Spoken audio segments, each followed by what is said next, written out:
Salut investisseurs déterminés, bienvenue dans cette nouvelle vidéo, c'est Arslan. Aujourd'hui on va voir comment fonctionne le statut du loueur meublé non professionnel. Alors j'ai fait pas mal de vidéos fiscalité sur ma chaîne YouTube et suite à ça donc j'ai reçu pas mal d'interrogations par mail de la part d'investisseurs et j'ai remarqué que parfois finalement ce statut n'était pas si bien compris.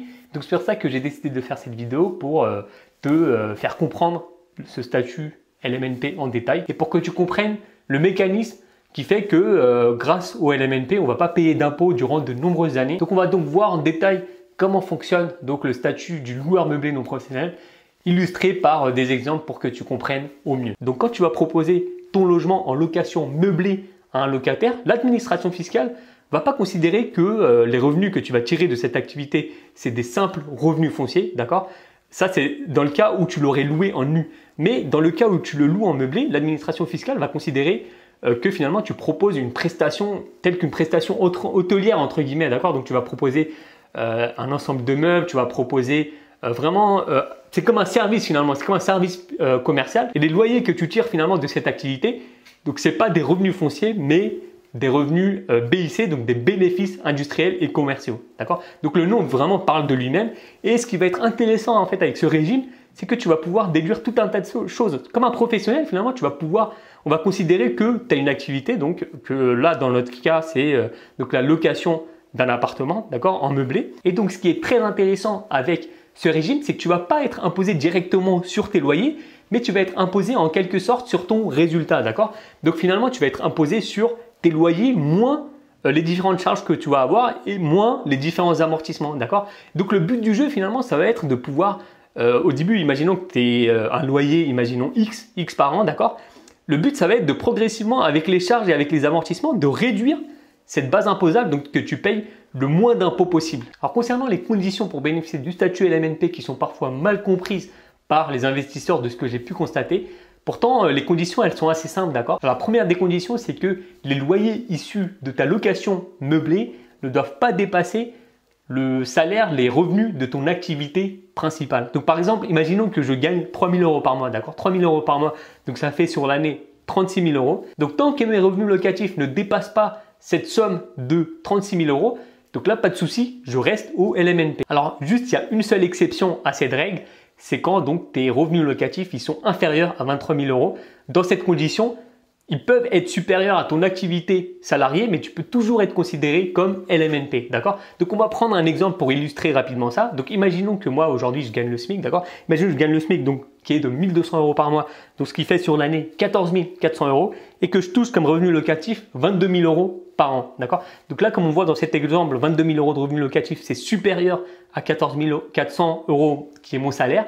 Et pourtant, là, je peux rester LMNP parce que mes revenus locatifs ne dépassent pas 23 000 euros. Donc maintenant qu'on a vu les conditions pour bénéficier du statut LMNP, on va maintenant passer au détail, donc comment finalement fonctionnent les amortissements, comment fonctionnent les différentes déductions de charges, etc. Donc on va commencer par la déduction des charges qu'on va pouvoir finalement avoir dans le cadre de notre location meublée LMNP. Alors tout d'abord, tu vas tout simplement avoir toutes les charges qui vont être liées à l'achat de ton appartement. Donc pour ça, tu vas avoir notamment les frais de notaire qui vont être de l'ordre de 8%, d'accord? Tu vas avoir les frais d'agence. Les frais d'agence, ils varient, ils peuvent être entre 3 et 10% suivant le prix du bien. Après, tu as également donc les frais qui vont être liés à l'exploitation de l'appartement, que ce soit les frais de gestion si tu mets en agence, les frais d'assurance propriétaire non occupant. Tu vas avoir aussi les travaux, tu vas avoir toutes les charges finalement qui vont être liées à l'exploitation de ton bien. Elles vont pouvoir entrer en compte dans cette catégorie-là et donc te permettre finalement de, à partir de tes loyers, tu vas pouvoir donc réduire ton bénéfice petit à petit pour être imposé le moins possible. Et là, peut-être que tu te dis, ok Arslan, c'est bien beau tout ça, donc on va avoir pas mal de charges. Donc les plus grosses charges, ça va donc être les frais de notaire, les frais d'agence. Donc ça va nous permettre finalement de réduire notre base imposable. Mais par contre, ces charges, elles ne vont pas être éternelles parce que finalement, ces charges, elles ne sont pas infinies. À un moment donné, une fois qu'on les aura déduites, elles vont à un moment s'épuiser, donc on ne pourra plus les déduire. Et là, tu as tout à fait raison, mais sauf que le LMNP ne repose pas uniquement sur la déduction de ces charges, mais ce qui est intéressant, c'est que tu vas pouvoir également déduire les amortissements. Donc c'est ça aussi qui fait la force de ce régime. Donc maintenant, on va voir donc la partie amortissement, d'accord? Donc la partie amortissement, tu vas avoir donc l'amortissement tout d'abord du bien, d'accord? Tu vas avoir aussi l'amortissement des meubles et des travaux. Donc on va commencer par l'amortissement du bien. Alors l'amortissement du bien, c'est tout simplement la prise en compte comptablement de la dépréciation donc, du bien. Donc on va considérer qu'à partir du moment où tu as acheté ton bien, au cours du temps, sa valeur va diminuer, sa valeur comptable, elle va diminuer. D'accord? Et donc pour ça, on va considérer que finalement le bien, il a deux composants. On va considérer qu'il y a la partie mur et la partie terrain. On va considérer que la partie mur, elle représente à peu près 80% du prix de ton bien immobilier. Et donc le reste, c'est le terrain, d'accord? Et ça va représenter finalement 20% de la valeur du bien. Le bien est donc amorti sur 30 ans. Ça ne veut pas pour autant dire qu'au bout de 30 ans, il vaudra zéro, que sa valeur sur le marché sera zéro, qu'il sera complètement tombé en ruine ou quoi que ce soit. C'est simplement que comptablement, on va considérer qu'au cours de la vie du bien, d'accord, tu vas avoir tu vas avoir déjà l'usure, d'accord, tu vas avoir différents travaux, etc. à faire, que ce soit les travaux de façade ou des simples travaux de réparation ou d'autres travaux. Et on va finalement considérer que pour réaliser l'ensemble de ces travaux, pour entretenir ton bien finalement, tu vas avoir besoin de la trésorerie. Et l'amortissement, ça va permettre à toi, investisseur, de pouvoir mettre petit à petit, au fur et à mesure du temps, de côté de l'argent pour pouvoir anticiper, pour pouvoir prévenir tous ces aléas de la gestion locative d'un appartement. Alors pour te donner un exemple d'amortissement d'un bien, donc imaginons que tu as acheté un bien 50 000 euros, donc tu as acheté un appartement 50 000 euros, d'accord, on va donc amortir 80% du bien qui correspondent à 40 000 euros, on va les amortir sur une durée moyenne de 30 ans, donc ce qui fait environ 1300 euros par an. Donc imaginons que tu touches 5 000 euros de revenus locatifs, tu ne seras pas imposé sur les 5 000 euros, mais tu seras imposé sur 5 000 euros moins 1300 euros, donc tu seras imposé sur 3 700 euros. Donc tu vois que c'est quand même puissant, d'accord? Ça va permettre de drastiquement réduire ta base imposable. Alors maintenant, on va parler donc des amortissements concernant les meubles. Donc les meubles, ce qui est intéressant, c'est qu'ils vont pouvoir être amortis à 100% de leur valeur. Donc contrairement à ce qu'on a vu pour l'appartement, c'était 80% de la valeur du bien. Sauf que pour les meubles, ça va être vraiment 100%, donc sur la totalité de la valeur d'achat des meubles. Et la durée donc d'amortissement, là, elle va varier donc entre 5 et 7 ans. Donc imaginons que tu achètes donc un total mobilier, donc que tu dépenses en tout 2000 euros pour ce total de mobilier. Et si on l'amortit donc sur 5 ans, ça ferait donc 400 euros par an à amortir. D'accord? Donc ça encore, ça va venir en complément donc de l'amortissement du bien et des charges. Ça va venir réduire aussi ta base imposable. Et les travaux vont être amortis sur une durée supérieure, d'accord, ce sera de l'ordre de 15 ans. Donc imaginons que tu fasses 15 000 euros de travaux dans ton appartement, tu vas pouvoir donc amortir 1000 euros par an. Donc bien sûr, tout cela, ça reste une approximation, d'accord? Là, je t'ai donné des durées moyennes.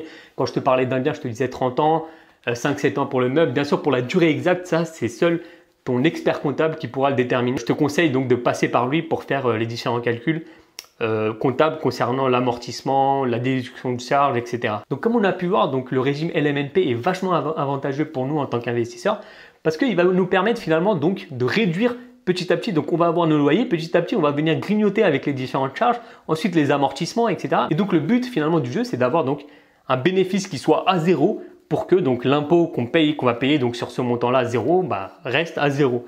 Donc finalement, c'est ça le but du jeu et c'est ce que nous permet le statut du loueur meublé non professionnel. Donc on ne va pas payer d'impôts pendant de nombreuses années. Alors pour mon cas, donc j'avais acheté un appartement autour de 158 000 euros, d'accord, j'ai dû faire 16 000 euros de travaux à peu près. Et donc je ne vais pas payer d'impôts pendant presque 8 ans, donc c'est une durée quand même relativement conséquente. Donc ça va me permettre finalement de mettre de la trésorerie de côté. Donc là actuellement, je génère avec cet appartement 400 euros par mois de cash flow, donc 400 euros par mois qui vont aller dans ma poche, qui vont me permettre petit à petit de le réinvestir. Donc c'est vachement intéressant en fait par rapport à ça, le statut du loueur meublé non professionnel. Et pour en bénéficier, donc il va falloir donc remplir un formulaire qui est le P0I que je pourrais également te mettre en description de cette vidéo. J'espère que cette vidéo t'a plu, qu'elle t'a permis d'enfin comprendre comment fonctionne le statut du loueur meublé non professionnel. Si c'est le cas et que cette vidéo t'a été utile, je t'invite à lâcher un like. Tu peux aussi t'abonner à ma chaîne.